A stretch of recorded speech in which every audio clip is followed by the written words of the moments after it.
तुम्ही बघत आहात प्रखर न्यूज. प्रत्येक क्षण, प्रत्येक घडामोड तुमच्या सोबत.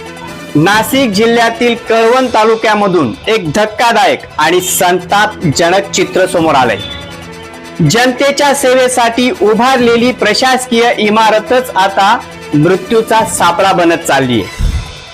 कळवण येथील बहुमजलीय प्रशासकीय इमारतीच्या स्लॅबचे सिमेंटचे थर अक्षरशः कोसळत आहेत. तहसील कार्यालय, पंचायत समिती, प्रांत कार्यालय, पोलीस विभाग अशा महत्त्वाच्या कार्यालयांचा समावेश असलेल्या या इमारतीत दररोज हजारो नागरिकांची वर्दळ असते. मात्र आता कर्मचारी आणि नागरिक जीव मुठीत धरून या इमारतीत वावरत आहेत. सर्वात गंभीर बाब म्हणजे वारंवार तक्रारी, पत्रव्यवहार आणि प्रसार माध्यमांनी आवाज उठूनही सार्वजनिक बांधकाम विभाग अजूनही गाढ झोपेतच आहे. स्लॅब कोसळून काही कर्मचारी जखमी झाल्याच्या घटनाही घडल्यात.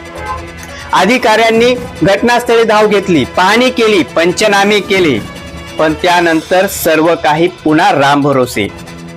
दुरुस्तीचे काम मात्र अजूनही सुरू झालेले नाही. प्रश्न एकच आहे, प्रशासन नेमकी कसली वाट पाहतंय? एखादा मोठा अपघात होण्याची की कोणाच्या तरी जीव जाण्याची? आम्ही काम करत असताना सतत छताकडे बघत असतो. कधी काय कोसळेल सांगता येत नाही अशी भीती कर्मचाऱ्यांनी व्यक्त केली आहे. संतप्त नागरिकांनी इशारा दिलाय की तत्काळ दुरुस्तीचे काम सुरू करा, नाहीतर तीव्र आंदोलन छेडण्यात येईल. नागरिकांच्या जीवाशी खेळ करणाऱ्या या निष्काळजीपणाची जबाबदारी नेमकी कोण घेणार? मोठा अनर्थ घडल्यावर प्रशासन जागे होणार का? हा सवाल आता संपूर्ण कळवण तालुका विचारत आहे. प्रखर न्यूज साठी कळवणहून दीपक बागुल.